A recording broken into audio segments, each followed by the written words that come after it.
Бишкек Ош-Унаа жолундагы кырсыктан 2 адам каза тапты, 5-өө жабыркады. Бул туурасында өзгөчө кырдаалдар министрлиги билдирди. Маалыматка караганда, аталган унаа жолдун 155-чакырымында Honda Step жана Dell Nexia үлгүсүндөгү унаалар сүзүшкөн. Кырсыктан 2 эркек адам каза тапкан, 5-өө жабыркаган. Куткаруучулар каза болгон жарандардын денесин унаадан чыгарып, милиция кызматкерлерине өткөрүп берген. Ал эми жабыркагандар тез жардам кызматы тарабынан Жайыл райондук ооруканасына жеткирилген. Учурда каза болгондордун жана жабыркагандардын аты жөнү такталууда. Бишкек Ош-Унаа жолунда тактап айтканда Токтогул районундагы Арал постунда жүк ташуучу унааларга убактылуу чектөө киргизилди. Жалал Абад облустук ички иштер башкармалыгынын жол кыймылынын коопсуздугун камсыздоо бөлүмү кабарлагандай, убактылуу чектөө Ала Бел ашуусунда кар жаап, туман болгондугуна байланыштуу кечээ түнкү саат 10:30 тарта киргизилди. Алмазбек Атамбаевке козголгон кылмыш ишинин алкагында ишкер Субихи Пархати кармалды. Бул тууралуу 24 KG агенттигине жеке булактар билдирген. Маалыматка караганда, Субихи Пархатиге кылмыш жасоого шектелип жаткандыгы тууралуу билдирүү берилди. Буга чейин ишкерге издөө жарыяланган.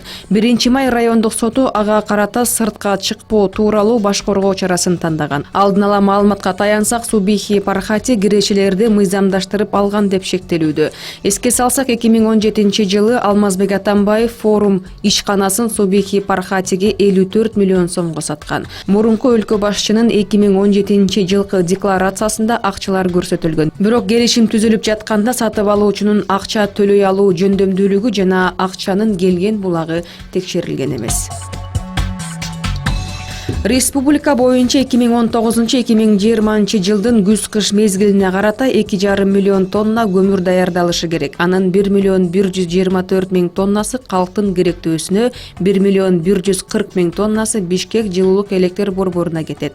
Бюджеттик мекемелер 236,000 тонна көмүр керектейт. Бул тууралуу Кыргыз көмүр мамлекеттик ишканасынын башкы директору Канат Ашырбаев Марал радиосуна билдирген.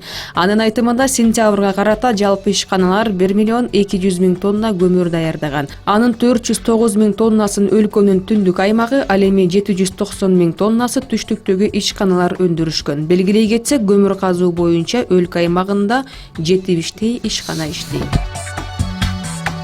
Москва районунда Mercedes-Benz үлгүсүндөгү автоунаа толугу менен күйүп кетти. Бул тууралуу өзгөчө кырдаалдар министрлиги билдирди.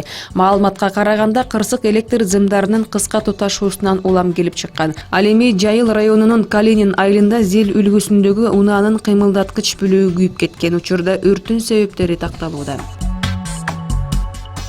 Бүгүн футбол боюнча Кыргызстандын улуттук курамасы 2022-жылы өтүүчү дүйнө чемпионатына тандоо турунда Монголия менен кездешет. Өлкөнүн футбол федерациясы кабарлагандай, курама кечээ Монголиянын борбору Улан-Батыр шаарында беттеш алдындагы акыркы даярдыгын көргөн.